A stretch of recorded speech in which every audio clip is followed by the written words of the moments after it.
PEGI 18.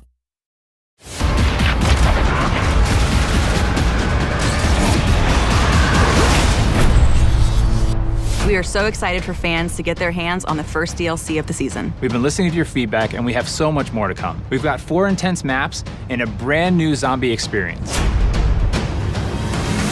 One of the great things about DLC is it gives us the first opportunity to address what the players are looking for and what things can be improved upon in the Infinite Warfare experience. We get a lot of feedback across social media, forums, everywhere. It's been really cool to see everything from beta up till now, the requests. So you're gonna see drastic changes and things you love brought into these new maps.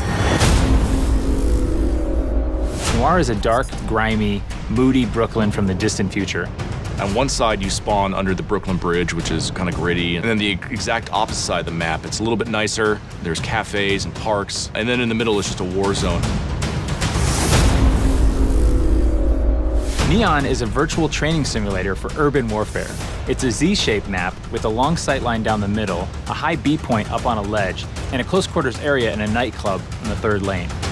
When you run around, cars will generate players. When they die, they will dissolve into a mess of polygons. It's a very interesting and fun play space to be in. One of the maps in DLC 1 that we are pretty excited about is called Renaissance. It takes place in Venice. It's a very tight quarters, very fast gameplay. If you like to snipe, you're gonna love the church lane.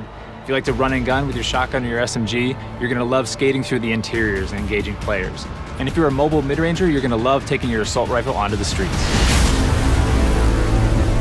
Another map we have is called Dominion, and it's a Modern Warfare 2 remake of the classic map Afghan. This time it takes place on Mars. Afghan is such a revered map, not just amongst the fans, but also among everybody at Infinity Ward. It has a lot of different identifiable landmarks that everybody can remember: the crash ship, the AA guns on the hill. And we knew it was kind of an easy transition over to Infinite Warfare's theater of war.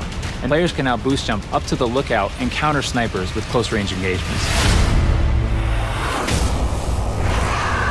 The Rave in the Redwoods is a trip back to the 1990s, to a place that is such a stark contrast from what we did in Zombies in Spaceland. I think players are in for a real surprise. We made them really comfortable in Spaceland by opening up lanes, making it bright and colorful.